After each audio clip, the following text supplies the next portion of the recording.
Hi, my name is Sue. In this section, we'll use inductive reasoning to look for patterns and sequences of numbers. We'll start by discussing arithmetic and geometric sequences. In an arithmetic sequence, each term after the first is obtained by adding the same number, called the common difference. For example, if I started with the number 1 and used a common difference of 3, then my sequence would look like 1, and 1 plus 3 is 4, 4 plus 3 is 7, 7 plus 3 is 10, and so on. This would be an arithmetic sequence. In a geometric sequence, each term after the first is obtained by multiplying by the same number, called the common ratio. So a similar example would be to start with 1 and still use the number 3, but this time as my common ratio. So 1 times 3 is 3, 3 times 3 is 9, 9 times 3 is 27. So this is considered a geometric sequence. Now some sequences are not arithmetic, nor are they geometric, and they're harder to find a pattern for. So in this example, we're asked to use the method of successive differences to find the next number in the sequence. We have the number 8, 20, 64, 145, 268, 438, and we need to find the number that comes next. Well, the method of successive differences requires us to subtract. 20 minus 8 is 12, and then 64 minus 20 is 44. And then 145 minus 64 is 81. 268 minus 145 is 123. And finally, 438 minus 268 is 170. So if we look back, there's not a pattern yet. So we're going to find successive differences, which means we will perform differences again between successive numbers. So 44 minus 12 gives us 32. 81 minus 44 gives us 37. 123 minus 81 gives us 42. And then 170 minus 123 gives us 47. We still don't see a pattern. However, if you notice, the numbers are getting closer together, so we can feel like we're getting somewhere. If we do this one more time, you'll see that 37 and 32 are 5 apart, and so are 42 and 37, as are 47 and 42. So we finally have a common difference several rows down. And what we can do with this common difference now is work backwards. Then I have to ask myself, because the difference between 47 and the next number must be 5. So 47 plus 5 is 52. And then I have to do the same thing here. So now I have to take 170 and 52 will get me 222. And then the last time I need to do this is 438 plus 222 will give me 660. So this will be the last number, or the next number, in my sequence.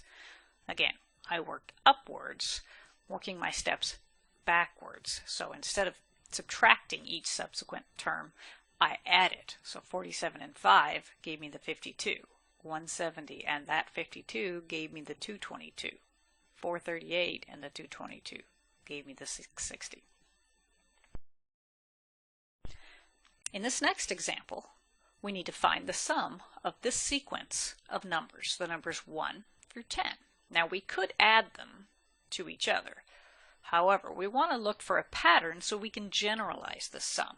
So to look for a pattern, it's very handy when you're adding two sequences of numbers to write one forward and then write that same sequence backwards. So 10, 9, 8, 7, 6, 5, 4, 3, 2, 1. How does this help us? Well, it helps us because if you look carefully, we have the same sum in each place. So every sum, 6 and 5 is 11, 7 and 4 is 11, 8 and 3 is 11. 9 and 2 is 11, and 10 and 1 is 11. So since they're all 11, I can write a shorter version of this. And if you look back, without having to count each one of these, I can see that there are 10 numbers in my sequence. So I have 10 sets of 11. However, you also need to realize that we have taken the same sequence of numbers and added it twice. So to get the correct sum, we need to take this product and divide it by 2. So that will give us 5 times 11, which is 55. What I really want to do now is generalize out the formula for this. So instead of them being called 1 and 2, I'll look at the original one. 4, 5, 6, 7, 8, 9, and 10. What we want to do is we want to generalize it. So we want to turn each one of these numbers into letters. But to keep them consistent within the same pattern here, I'll call them all A. So let me write all my A's. However, to tell the difference between all of my A's, I'll use a subscript. So this is the first term in this sequence. This is the second term. This is the third term, the fourth, the fifth, the sixth, the seventh, the 8th, the 9th, and the 10th. So now I've taken our sequence of 10 numbers and I've generalized it out.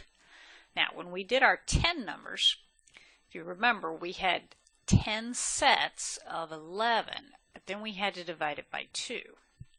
So if we are looking for the sum of these n terms, and n is 10 in our case, if n is 10, then we have an n here. This is one more number than that, so this becomes n plus 1. And that would be twice too big. So we have n terms times n plus 1, but it's twice too big, so we need to divide it by 2. So now we generalized out the formula.